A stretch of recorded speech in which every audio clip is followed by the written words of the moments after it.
Hindi lang kay Bea Alonzo may hinanakit si Shirley Kwan.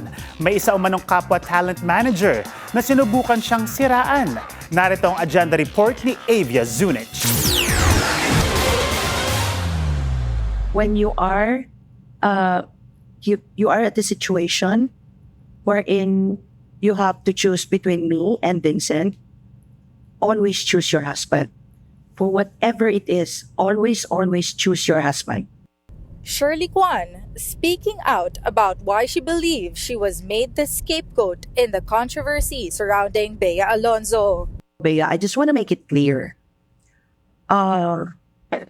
Malinaw naman tayo, di ba, na ako ba nagpa-cancel nung kasal niyo? Sabi, no, hindi. Sabi niya, okay, I'll go further pa. At any time, kahit pabiro, even in jest, did I tell you to cancel the wedding? Baka nakalimutan ko lang. Sabi niya, no, never. Ayon kay Kwan, alam mismo ni Bea ang kanyang panig. Kaya kunestyon niya ang tila pananahimik ng aktres. Bea, you never defended me. Hindi mo ako pinagtawol eh. Pero hindi raw public defense ang hinihingi ng dating manager.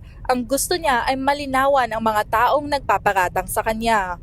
Maski privately, you could have told whoever that is the truth. No, wala akong alam dyan.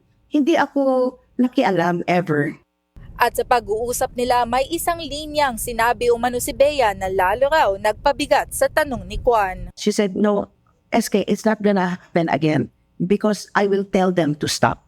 Pero ayon kay Kwan, hindi raw dito natapos ang mga insidenteng nagdulot ng pagkasira ng kanilang professional relationship. Sinabi niyang may isang kapwa talent manager ang sinubukan umano'y hikayatin na kalabanin siya. Kaya mo bang awayin si SK?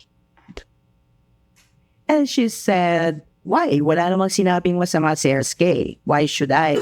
Hindi pinangalanan ni Kwan kung sino ang umano'y nasa likod nito. Pero para sa kanya, sunod-sunod na raw ang mga insidenteng nagdulot ng pagkasira ng kanilang professional relationship. To tell you my gut feel is, ako yung fall guy. Maybe because, I don't know, they want to project the couple as victims.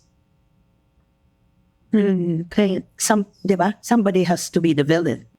Sa kabila ng hindi pagkakaunawaan, nanindigan si Kwan na ang kanyang pananahimik ay hindi dahil wala siyang masasabi, kundi dahil pinili niyang respetuhin ang personal na buhay ni Bea. Para sa agenda, Avia Zunich, Billionaire News Channel.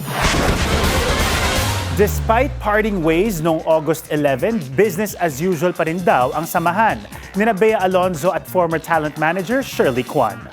Ayon sa very reliable source ni Abante Entertainment editor June Lalin, patuloy ang coordination of both camps para sa ilang remaining proyekto ni Bea. May ongoing contracts pa raw na kung si Kwan ang nagsara. Magkapatuloy ang kanilang business partnership hanggang matapos ang lahat ng mga proyekto.